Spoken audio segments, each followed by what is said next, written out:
Hello and welcome again to another episode of In Conservation With. My name is David Lindo. I'm also known as the Urban Birder. Tonight, my guest is my very good friend Mike Toms, who works with the British Trust for Ornithology.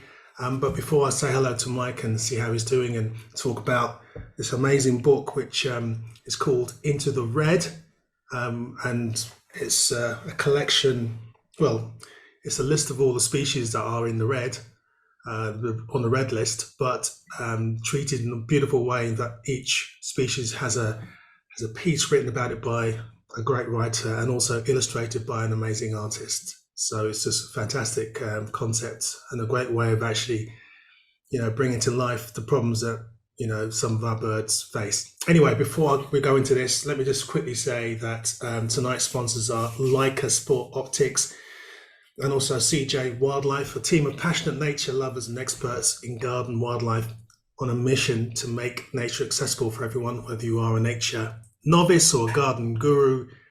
They want to inspire and educate people with the right tools to help wildlife thrive right on your doorstep. So that's our sponsors. Thank you very much.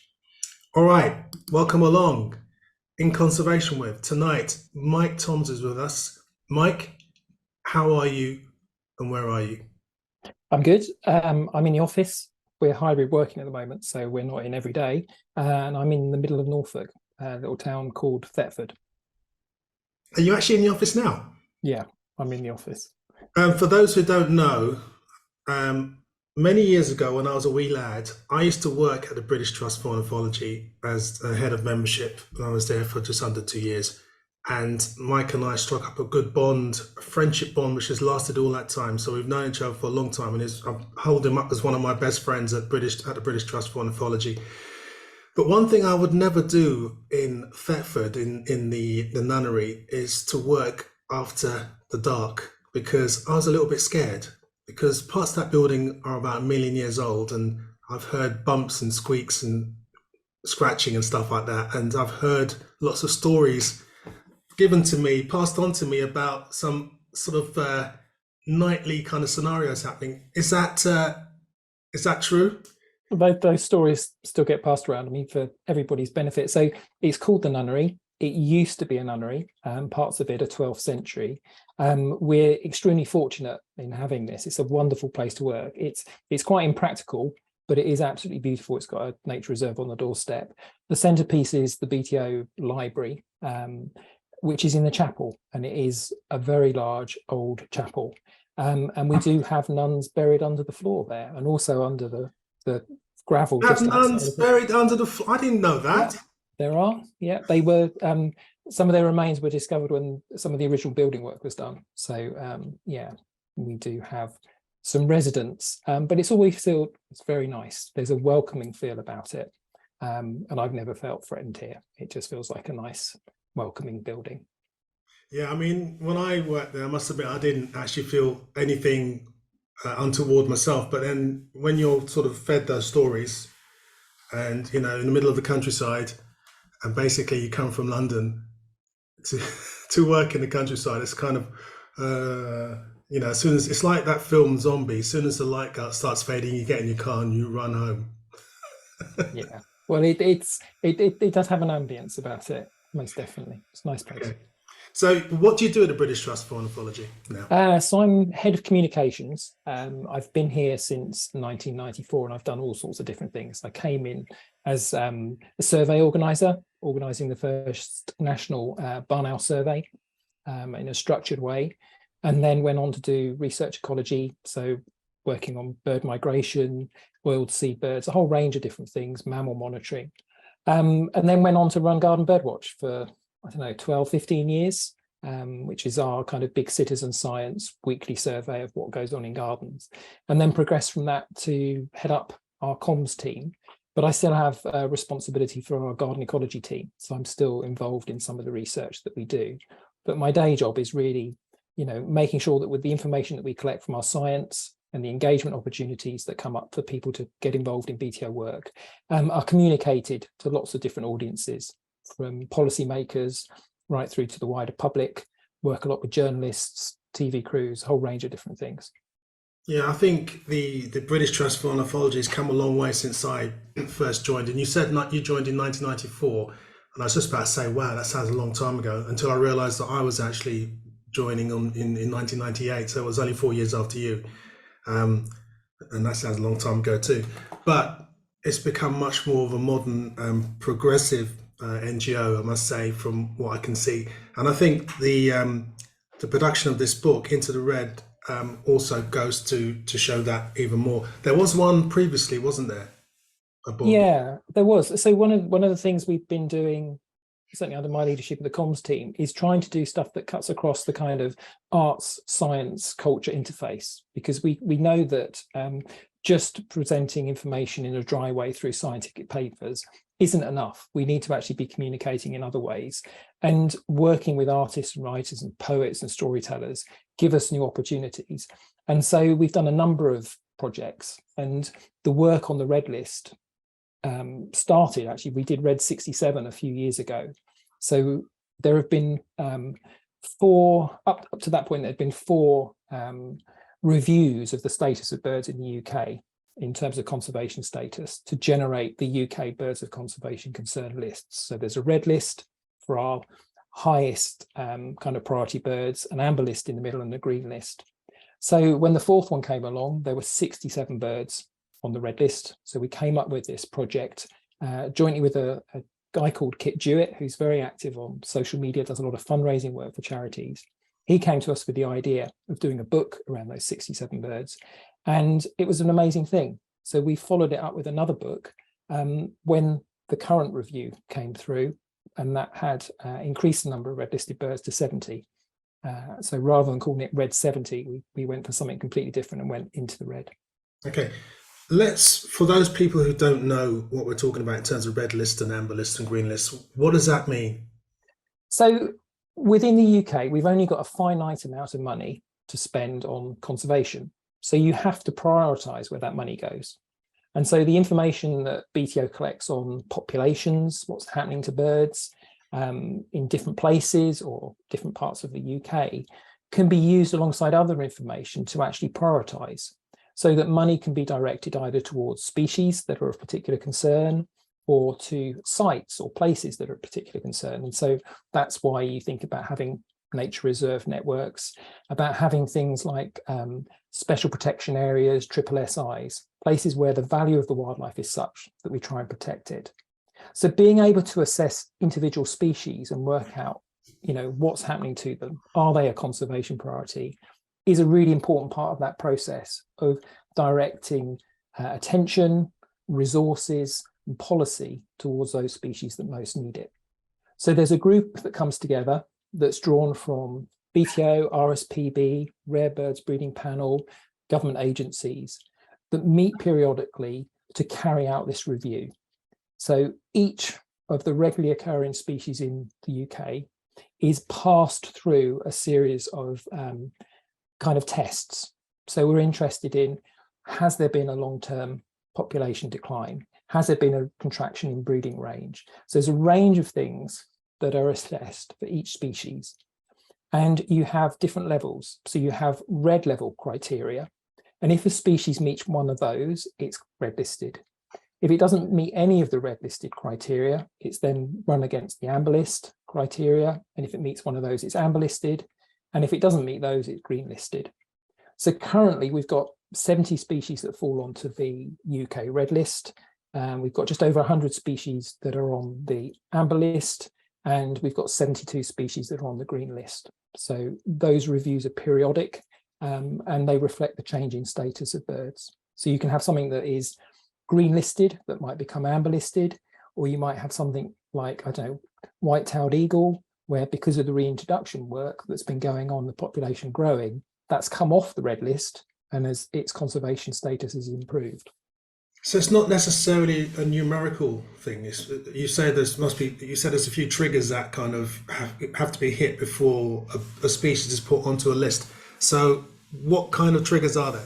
So they are numerical, or most of them are numerical. So what you can do is actually quantify the extent of the decline. So you can have a decline of 25% over 25 years can be a criteria, a contraction in breeding range or wintering range by a numerical value. And those values differ between the red and amber list. But there are other criteria which are qualitative, I suppose, in the sense that, we have species, Capercaillie is a good example, where it also qualifies because of an historical population decline, i.e. it declined before we actually had monitoring data to actually put a number against that decline, but we know it declined because of the written accounts. And again, where do all these numbers come from? So the numbers come from monitoring schemes. So BTO's bread and butter work that we do is long-term monitoring. So we're a partnership between professional scientists based here and survey organisers, and this massive network of volunteers spread across the country that go out and take part in surveys. So the breeding bird survey is one of those, and that helps us monitor the breeding populations of a whole suite of wider countryside species. We have the wetland bird survey, which is really good at generating information on waders and seabirds. So that information comes through from the winter months. In terms of breeding seabirds, there's a seabird monitoring program. So we have all this data coming in, and these data can be used to actually produce measures of change, what's happened over time. So that's really important. And then alongside that, we have data coming from the rare breeding birds panel, because there are some species that aren't common enough to monitor through these big national schemes. So the data come from different places. They're run through these filters, the experts have discussions, and then the species are put into these different categories. Yeah, it's fascinating, Mike. I mean, I think since I was a child, I always viewed the whole scene, as it were, on a more global level. But when you sort of look at individual regions or countries, you can begin to see, differences in a general kind of overview. So, for example, the kittiwake is red listed, yeah? Yeah. Yet it's one of the most, I think it's numerically one of the most, or if not the most common gull in the world. And it makes me think and feel slightly sad when I also sort of position that fact next to the fact that Britain is one of the most nature depleted countries on the planet. And it makes you think, is there hope? I mean, I know maybe this should be the last question I ask you, but I'm sorry, but it's on my chest now. I've got to say it. I just feel sometimes very depressed by it. Given that our leadership at the moment are not very responsible. They don't really seem to follow through with all the things they say. What chances have we got? Yeah, I think you do hear people, saying it's really tough. Can we have hope? But there are voices within the conservation sector that are actually saying, yeah, we should have lots of hope. There are lots of examples of conservation working. And I think you have to take hold of those and look at those. And one of the really nice things is people really care about birds. They are accessible, they're very visible. You can have a conversation pretty much with anyone about a bird because so many people feed birds or just take an interest in the birds around them. So there is this real kind of big audience of people that are prepared to help. And I think, the reintroduction programs, the habitat management programs, the fact that people pay memberships to wildlife trusts and RSPB and others, that shows that people do care, and that money does make a difference. You think about Bittern. Bittern's not on the red list anymore. It's done well because of the work that's gone in on habitat management. And that's the thing. Not everything's going one way. Things are improving for some species, but not all species, and we've definitely got a long way to go. But I think you have to be full of hope working in conservation. And the other thing is, it's all very well saying that we are one of the most nature depleted countries in the world, but some of the species that are on the red list are in fact migrants. So it's not just us; it's what happens on their routes as well. So it's a multitude of different scenarios that we have to address at the same time. Yeah, and that can be challenging from a science point of view, because we can show from our data. Cuckoo's a good example. Our monitoring data show that cuckoo populations in much of the UK are in decline, particularly in England. They're not doing as badly further north. Our research that Chris Houston's been leading on, tracking cuckoos, has identified where they winter, what the stopover sites are that they use to refuel on the way there.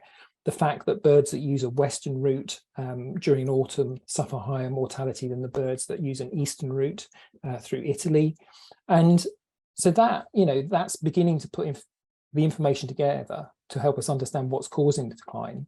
The challenge, as you say, is you've then got to fix that, and you might not be able to fix it just within one country. You might have to work across borders and get other people involved. So it does become more complicated. But the key thing is, and I discovered this through our Flightlines project, where we actually sent a storyteller and a photojournalist to West Africa to go to the places where some of our tagged cuckoos had stopped, and looking for resonance, the fact that, we think of them as our cuckoos, but a male cuckoo might only be here for literally, 3, 4, 5 weeks before it leaves. And actually it's more of an African bird because it spends longer there. And the communities there know those birds and understand those birds, and they're important. So I think that's the thing that connects us and enables us to try and take action on a much larger scale than intuitively we think we can do. The work on the cuckoo was actually amazing in terms of, working out that they spend so little time, and plus when they headed south, they stop and then go north again, and they wouldn't go directly south, and also they alternate in terms of going west one year and east the other. But is climate change with the cuckoo, is climate change affecting birds when they arrive in the UK? Is it true to say that the birds that are resident in the UK or arrive before the cuckoo are actually raising their young earlier, which means that when the cuckoo arrives, there's less chance to lay eggs in nests? Do you know? Yeah, so there's very some things there to unpack. So the first thing is, BTO data that we collect through the Nest Record Scheme shows that on average, many UK bird species are now nesting a week to 10 days earlier than they were in the 1960s. So we know that is happening, and there are implications from that. In terms of cuckoo, there's no evidence that shift in the timing of breeding is having an impact on cuckoos, because actually a lot of the cuckoos, certainly in the southern UK, they use reed warblers, and reed warbler is a species that's actually benefiting from climate change, and its populations here are increasing.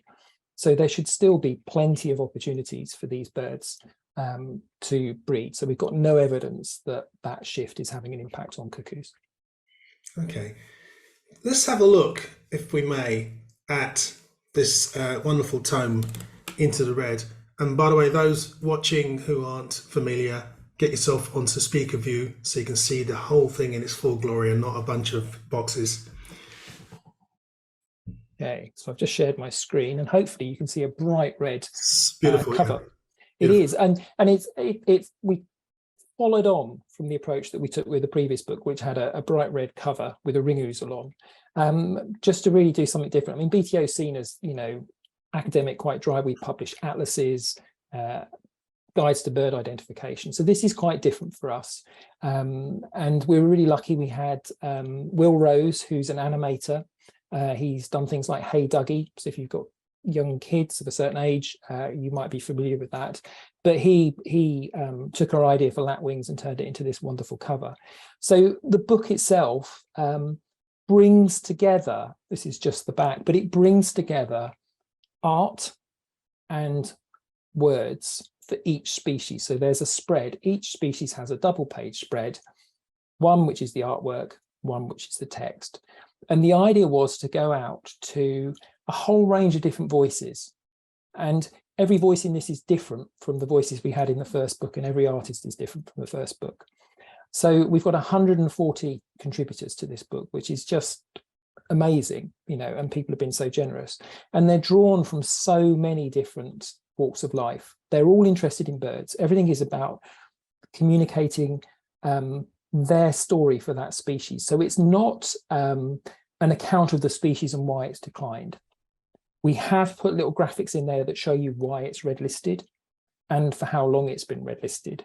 But everything else is just a written word describing, in many cases, describing encounters with the species, Some of them are really, really personal and really touching. Some of them are slightly drier, more academic. So we've got people who are the experts on a particular species writing.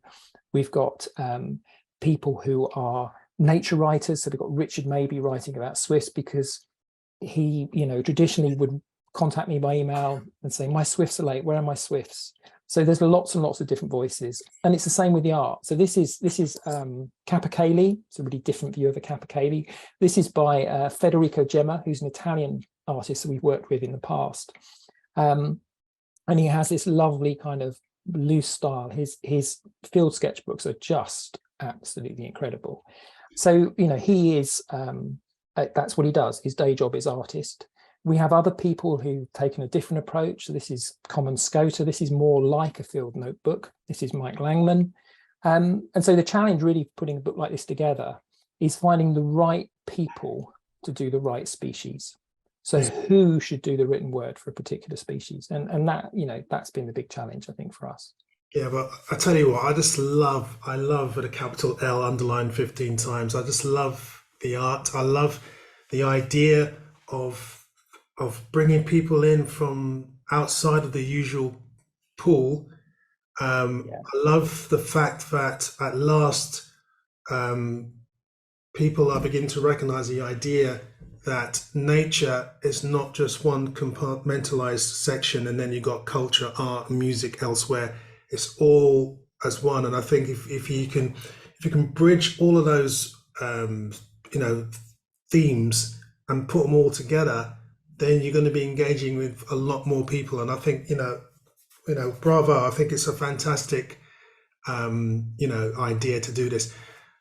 The three species we've just seen, this is redback shrike and the previous two. I mean, I actually, outside of this particular, in conservation, when I was chatting to you before, they are of particular interest to me. I mean, we've got the redback shrike here, a bird that back in the 18th century, 19th century, even as up to the 1950s, was a bird that people could find in Britain. It nested even in London or outside London. I remember seeing records of it nesting in the 20s and 30s in London. And now, well, since the mid 80s, it became completely extinct. And then I think maybe numbers have come back now. What is the status with this bird now? Yeah, I mean, we classify it as a scarce visitor now. So you're absolutely right. I mean, the breeding population declined dramatically. Habitat change and the loss of large invertebrate prey were behind a lot of that. When I first moved up to Norfolk in the late 80s, early 90s, we had them breeding here, and they've gone. There are occasional breeding attempts across the UK, but whether we would ever get this back, I think it's highly unlikely. And it's those kind of differences, because people always talk about shifting baseline. If you're a young birder coming along now, you think of this bird as a scarce migrant. You might go to the coast to see it on passage. If I have a conversation with some of the old boys who work for the Forestry Commission just outside of Thetford, they would have seen them regularly around this part of the world back in the day. And it's that change, which I think is one of the most poignant things for me, is something that is so familiar to a generation and is just not familiar to the a generation or two that come later, and that's really sad. It is. I mean, I visit Eastern Europe quite a lot, Southeastern Europe, Serbia, and places like that in the spring, and there's redback shrikes all over the place. Even when I go in Spain, in Extremadura, in northern Spain, northern Extremadura, there's maybe 6 or 7 pairs, maybe 10 pairs, but there's more further north. And I just feel sad to know that that's not here. So basically it's red listed, but it's not actually even nesting. It's just a migrant. So does that mean migrants are also red listed? So it's red listed because of its breeding decline. It's actually listed on 3 things. One is the range decline, one is the breeding decline, and one is the historical breeding decline. So it hits 3 of the red list criteria, and that's why it's on there. And you do think, down the line, because a lot of the time when you talk about declines, people are looking over a set time span, so say 25 years, and that can be a rolling window. So at some point, things will drop off and disappear. And it's only that historical breeding decline that really enables us to capture those losses that happened, many decades ago now. And how does this bird differ from the golden oriole, for example, another bird that used to nest in the UK? And I remember as a younger bird rushing off to Lakenheath in Suffolk to see the last, or even at least hear the last breeding pairs in the whole country. Why is that red listed, or is that how's that listed? Yeah, so when we did Red 67, Golden Oriole was in that book, and that was the fourth assessment. By the time it came to this one, the fifth assessment, it was declared extinct. So it's actually gone. Well, it's gone from the list, completely gone. It does appear in the book. We've actually got it at the back of the book, and the artwork, which incidentally was done by Will Rose in the first book, was in colour. And this time around, we put a red filter over the whole thing to kind of say, it's gone. It's a real shame. And that again is a species where, you kind of expect there to be more of them here. You kind of intuitively think, climate change, it should benefit them. And there have been models that predict that we should have them, and that they should do well under climate change. But they've gone. They've restricted. The range is constricted back, and we've lost them. It's really strange. I mean, you go to places like Berlin, in the middle of Berlin, you can be hearing golden orioles. Can we go back to the common scoter, if we may? Gorgeous sea duck, one that, from my point of view, I was looking forward to seeing every winter when I was in Norfolk, doing a bit of sea watching, seeing them all fly past, or even in other parts of the coast. They seem to be quite numerous. Yeah. But then when you sort of scratch the surface, you realise that there's a tiny population, isn't there, breeding? Yeah, so it's interesting because I see them as, like you did. I bird on the Norfolk coast. They're always there in the winter, and I'm usually, looking through them to see if there are any more interesting sea duck in amongst the flocks. But we do have a small breeding population centred in Scotland, mostly the flow country, but some of the larger lochs in Perthshire and Inverness-shire. And there have been periodic surveys of them. So this is one of those rarer breeders that we don't have core data on, but we get data from the Rare Breeding Birds panel. Back in the early 90s, mid-90s, there were probably nearly 100 pairs of these breeding across Scotland. And then I think the most recent figure from 2010 is about 40 pairs. So there has been a decline in the breeding population. It's been linked to deterioration in water quality, so more eutrophication, predation by introduced mink, and certainly in Scotland, there are concerns about disturbance at some of the more accessible sites. So that's, we have this small population, and it's, it may not be important in a global context, but it is important in a UK context. I'm sure I read somewhere that some research has shown that the males and females winter in totally different areas. So that makes conservation even harder, because you can't actually pinpoint an area and say, look, let's try and protect that area, because the females or the males are in different places. Have you heard that?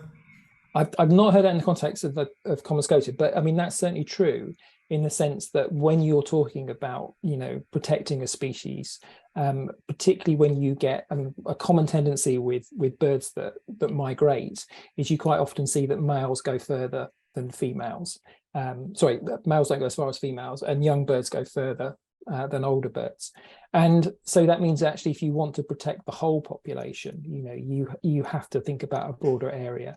And equally, when you think about conservation, if you're talking about species on land, nature reserves and stuff, you can delineate fairly easily.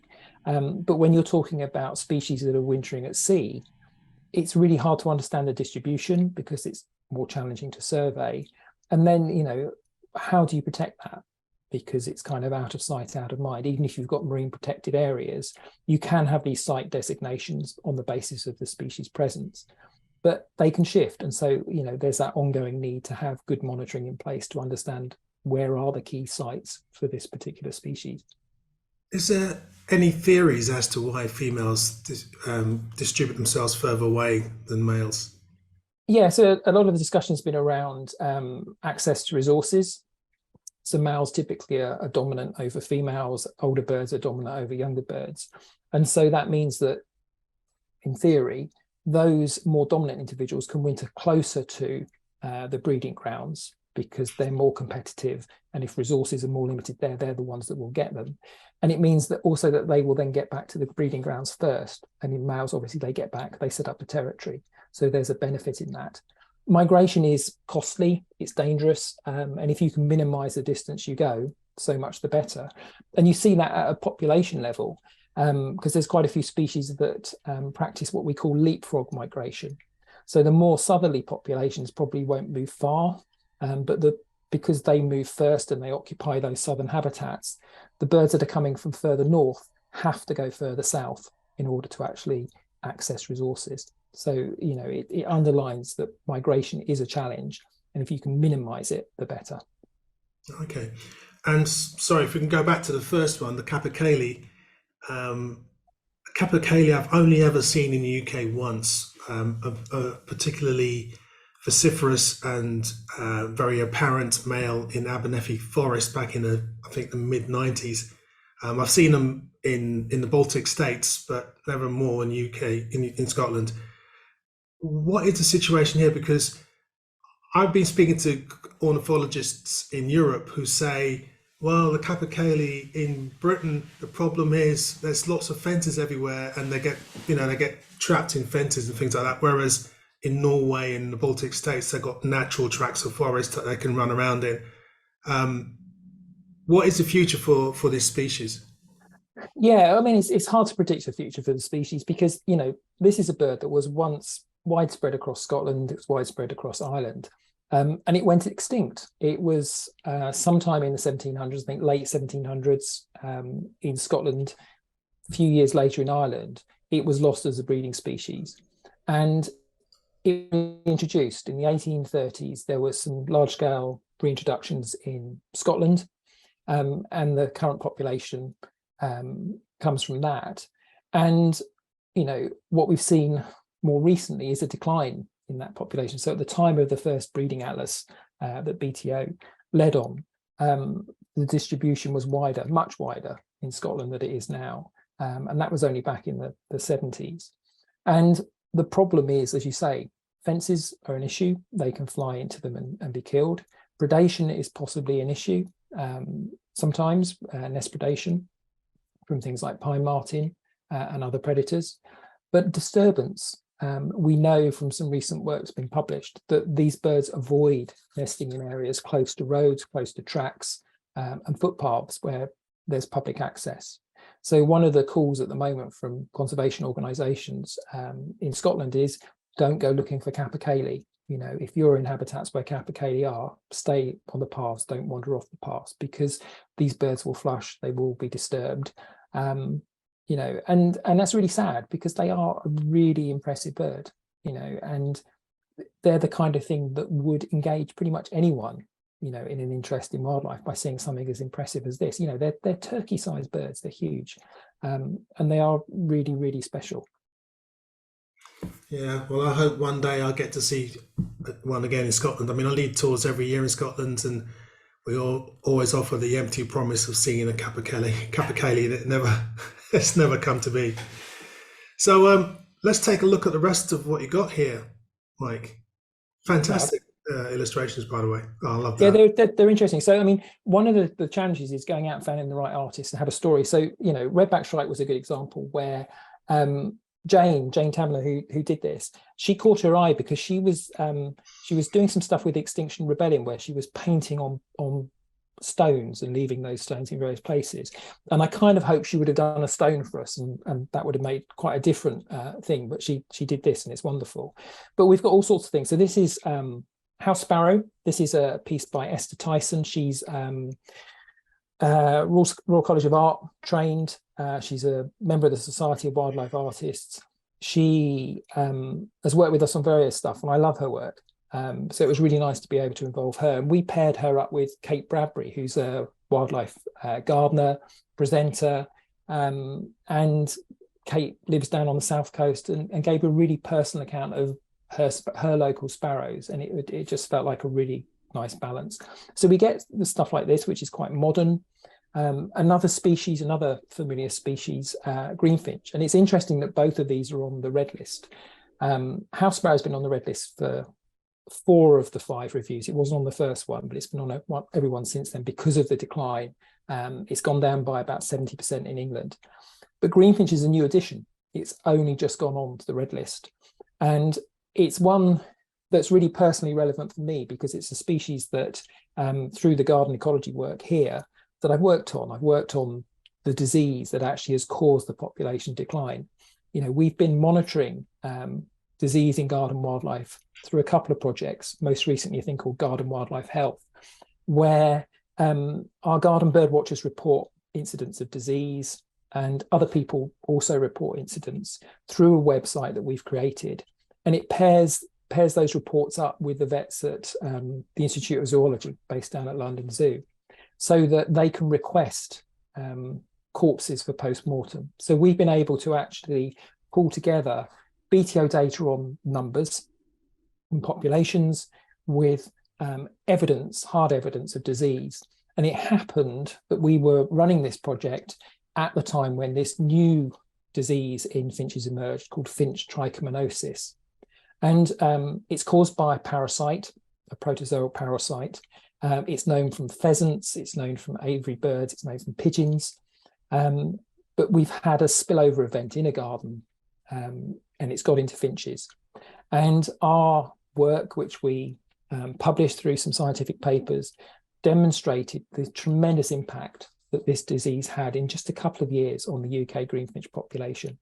So at the time, in those first couple of years, in the areas where we knew there was the disease, it was taking out about 30% of our greenfinches. The population had declined by that much.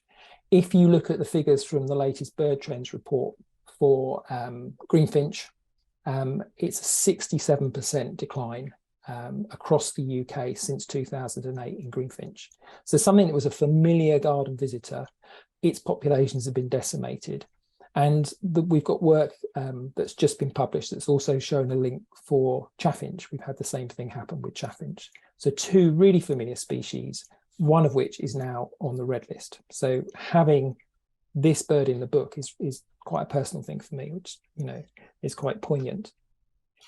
Do you just going back to the greenfinch? Sorry, does the British Trust for Ornithology have a stand or view on garden bird feeding? Yeah, it's an area where we're doing more and more work. I think it's fair to say that traditionally feeding garden birds has been seen universally as a positive thing within Western Europe. It's seen as delivering biodiversity benefits. It's seen as engaging people with nature. We are getting more and more data on this, and we're now in a better position to talk about, is it a good thing still on balance? And, you know, there are pros and cons, and disease is one of the cons. Where you bring birds together in large numbers, that increases the risk of disease transmission. Where you bring species together feeding alongside one another in arrangements that might not have happened before, again, you increase the risk of disease transmission and spillover. So disease is definitely a concern.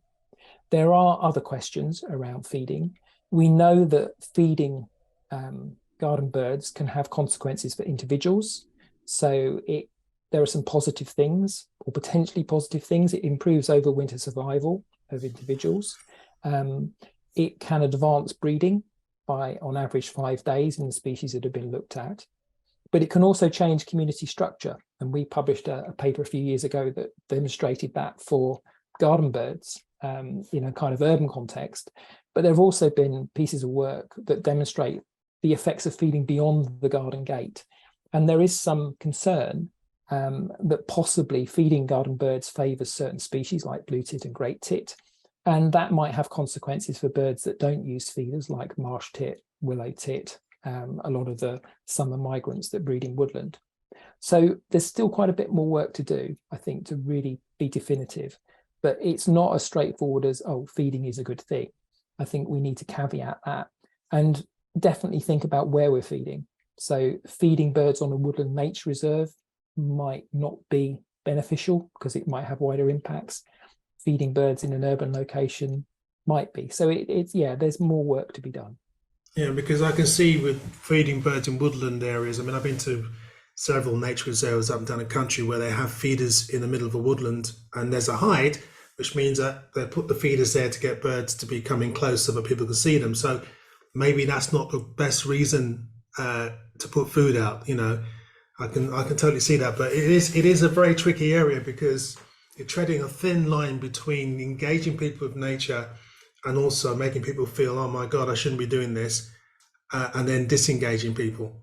Yeah, absolutely. And it's interesting because I think it's more clear cut in places like New Zealand, where they are seeing their native species are really struggling because of invasive non-natives. And it's the invasive non-natives that are, you know, using the supplementary food and benefiting from it. And so conservation organizations there are trying to channel people away from providing food towards other wildlife friendly practices like, you know, habitat creation, managing gardens, planting the right kind of species that will benefit the native fauna. So, you know, I think it is about the emphasis, but it's about having the evidence to support that. And that's what BTO is all about, getting the robust evidence upon which decisions like this can be made. Yeah, and I guess also one big issue is getting people to clean the receptacles they use, because obviously if they're not clean, you know, I know people have just left their feeders out there for years. So all that disease just accumulates and then obviously it's passed on much more easily. Yeah, contamination. I mean, you know, trichomoniasis is a really good example. You know, it's a parasite, it's a protozoal parasite. It needs damp conditions. And what you find is when a bird is infected, it can have difficulty swallowing because it gets lesions at the back of the throat. And so it's more likely to regurgitate food that it's trying to swallow. And if that's contaminated and then picked up by another bird, you've got a really obvious transmission route there. So it's understanding, okay, how might that happen with a particular type of feeder? Is it more likely to happen if you've got a trough feeder versus a hanging feeder, a bird table versus the ground? What are the things that actually increase that risk? Yeah, I do love this picture though. I love the brush strokes in it. It's beautiful. Yeah. No, it's really great.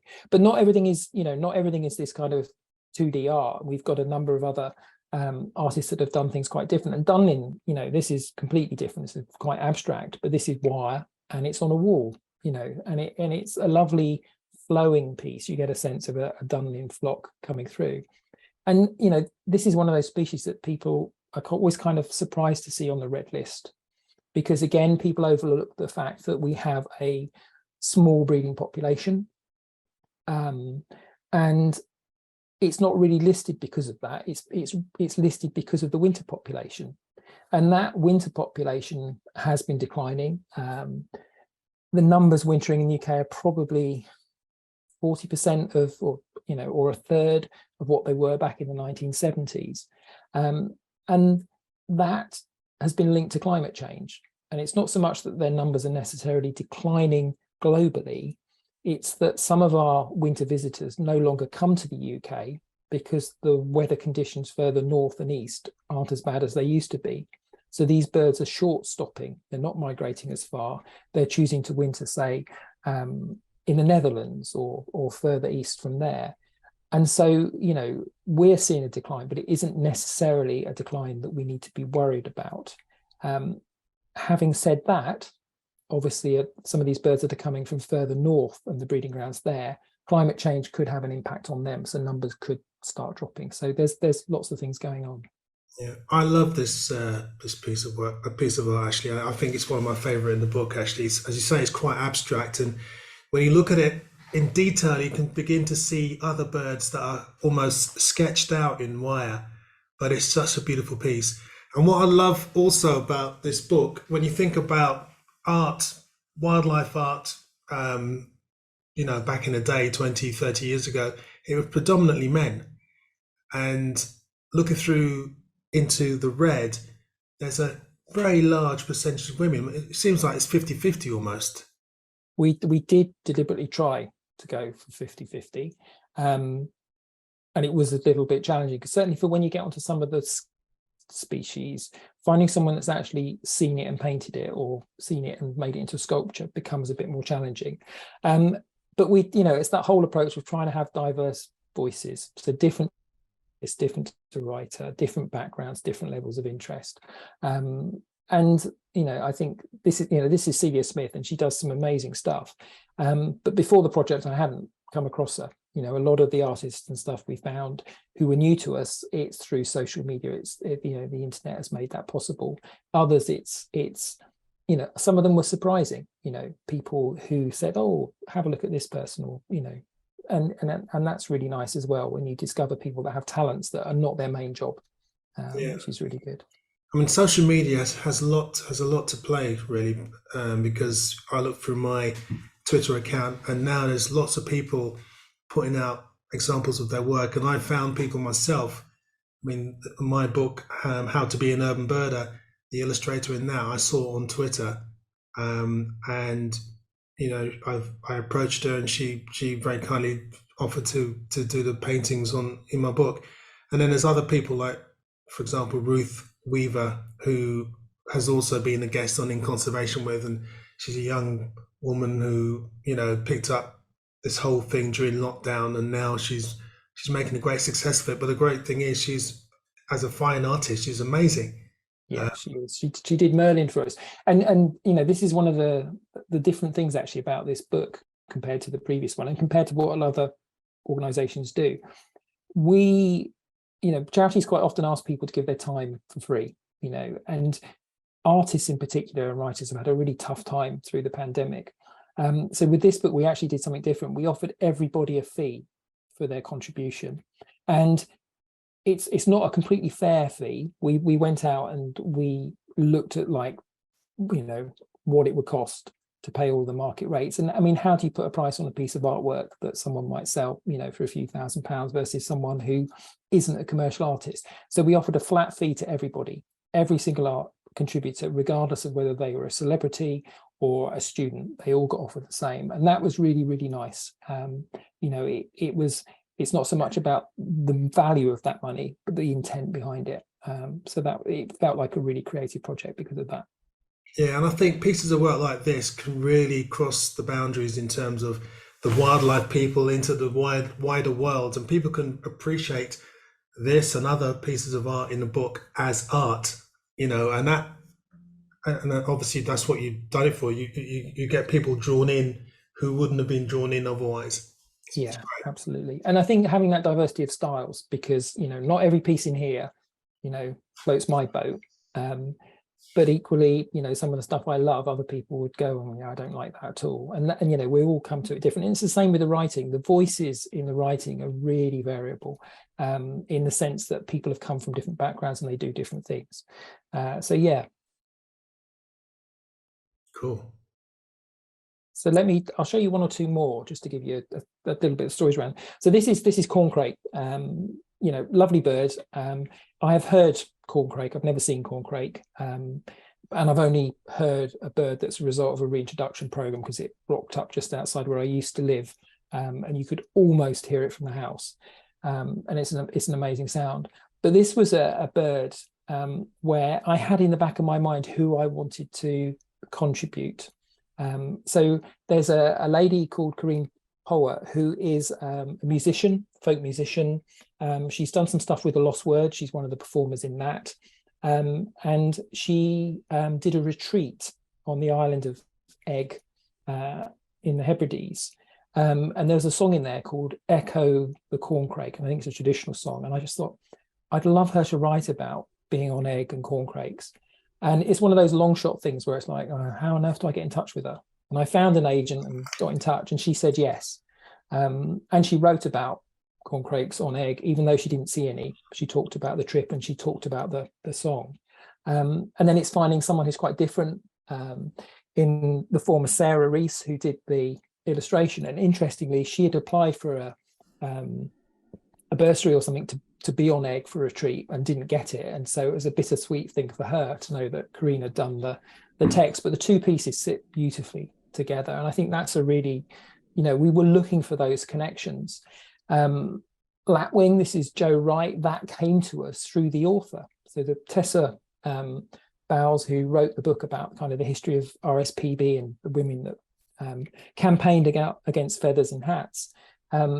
She'd worked with Joe and said, "Oh, I'd love to have Joe's piece alongside my text." And Joe was fantastic, gave us some options, and we got this lovely print with fantastic movement through it. So we had those kind of things where we had, I don't know, just lucky opportunities. And ptarmigan was one where who paints ptarmigan in a different way, and I wanted something different. And this is one where actually I just trawled the internet looking for people who might have done ptarmigan, and Paul Ward, who's an artist based in France, had done this, English artist based in France. And I just thought, yeah, he really captured that bird. And it's those kind of moments we think, yeah, he's, you have to put your faith in what people will deliver for you. So I think we've been really fortunate. And, everything from things like this. So this is Bryn Edwards, this is Winchat, a bird of scrubby edgeland habitats that's declined across much of its breeding range here in the UK. And then the piece that sits alongside this by Elizabeth Parker is just the most moving piece in the book. It's a really personal story about loss, and rooted in place on Dartmoor. And people that have read it have just, some people have said, "Oh, I've cried," and it's those moments that really make the book worthwhile for me. Those opportunities to really connect with people who I didn't know before, and who've delivered amazing stuff for us. So it has been absolutely fantastic in that regard. As I say, not everything is, not everything's a painting. There's woodcuts and that kind of thing. So this is Nick Hayes, who I just love his stuff. It's really bold. It's, there's just something about it. And we paired him up with David Stroud, who is the expert on white-fronted goose, which was really nice. We had Swift, so I mentioned Richard Mabey. This is a sculpture by Harriet Mead, who's president of the Society of Wildlife Artists, who I know.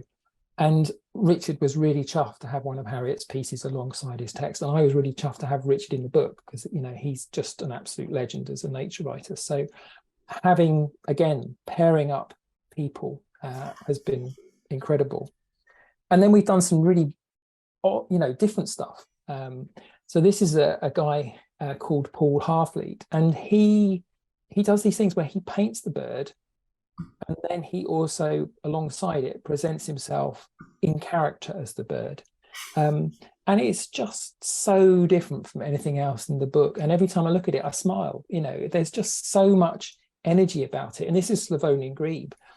And the text is by one of the Guardian's country diarists, Jim Pratt. And it's a wonderful piece of nature writing, and it's really amazing to see these two pieces next to each other. So it's just incredible. Yeah, I must say I've never seen anything like that before. Yeah, you should check out his stuff. He's really it's really fresh. It's lovely stuff.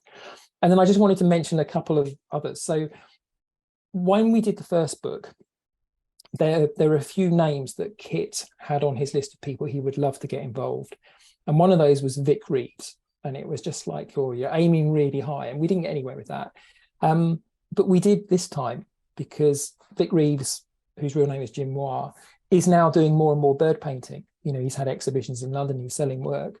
And I thought it was a long shot. And I went through his agents, and I said, look, can I pitch this, etc., etc. And we got a yes, and that was just amazing. And he's taken on Wimbrel from the front. That is such a challenging thing to do, and it's just a great little piece, and that's, again, really nice to see. And then we had David Gray, who did the text for curlew, because he's a passionate campaigner for curlew. This I was amazed by this. So this is Lesser Spotted Woodpecker. This is by Mackenzie Crook, who is an actor and writer, Pirates of the Caribbean, The Detectorists, but hidden talent as an artist. And he's a birder. So that was the thing for us, is it wasn't just let's go and find a celebrity. It was, who are the celebrities that are birders and get birds? And that was the real driver, I think, for me, for all of this. And then the final one I was just going to show you is Herringull. And this is the one that really surprised me, because this is one of my colleagues. She's a research ecologist, Catherine Booth Jones. She works on seabirds, and she's an amateur artist, but this is something you could see in a ladybird book. It's such a great picture. And that was the thing, people doing different things, this community, really diverse community of voices. And that's the strength of the book. It's the strength of both books, is that diversity that enables us to just tap in and get glimpses. The book is described as a celebration.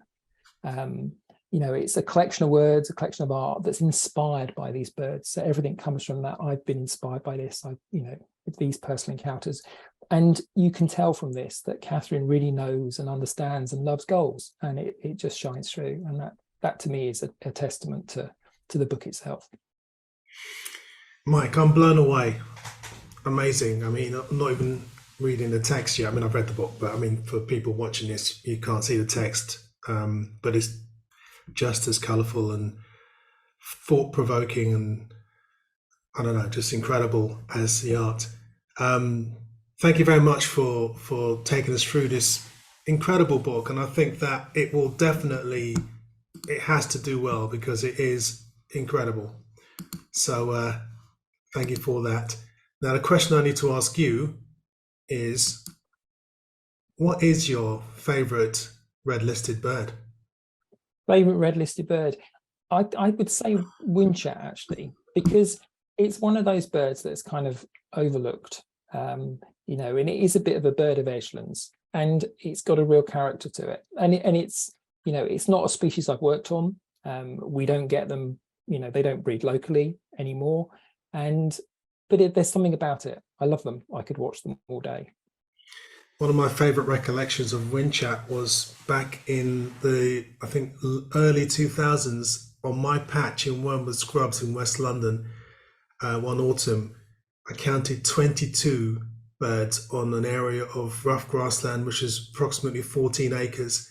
And apparently it was the biggest single flock of windchat in the whole of southern Britain in my patch in London. So I was really happy about that. Unfortunately, since then, there's only one or two every autumn now, as opposed to that large number. If you could be anywhere in the world right now, Mike, apart from being in that office of yours, where would you be? Well, if you could allow me to shift the time a little bit as well. I mean, my favourite time is being in some scrubby habitat in the south of England in May, out monitoring nests, because that's the time of year, when everything is happening, and the migrants are back. There's lots of birds around. You get a real sense of just the numbers and the volume of the sound. It is just absolutely magical. And if you can be on a site like NEP, where we've run some nest record training courses over the years, being there, hearing turtle dove, cuckoo, nightingale, alongside everything else, it is just magical. And that to me is Britain. That is, birding in Britain at its best. I've never actually been to NEP. I'm embarrassed to say. You should go. I've been trying to get hold of Isabella Tree to come on in conservation with to talk to us about it, but up until now I've been unsuccessful in my quests. I don't know what to do in order to lure her to her computer to talk to us about this. It is an amazing place, and it does show. You talked earlier on about hope. Things like that project give me hope. If you can take unproductive farmland, and turn it back into what it should be, and have the numbers of birds and some of the high profile insects and stuff as well, that's what Britain could be. Yeah, absolutely. Just to let you know, Zoomers, coming up on next Monday, we've got a guy called Mark Haidt, which is Dutch, and apparently I pronounced it quite well. And he's creator of a new handbook on European birds. And what's interesting about this handbook is that he's got the latest kind of ID features in this. Fascinating. So he's going to talk about that creation. On Thursday, the 26th of January, we were having Dr. Karen Backer on talking about sounds, but we've had to move that. So you'll be getting an email if you already have booked for that. It's going to be moved into February, so we'll keep you abreast of that. And on the 30th of January, we've got a guy called Arjun, and I still can't pronounce his surname. He's Dutch as well, but he holds the record to seeing the most amount of birds in 1 year, and he's going to be telling us about that.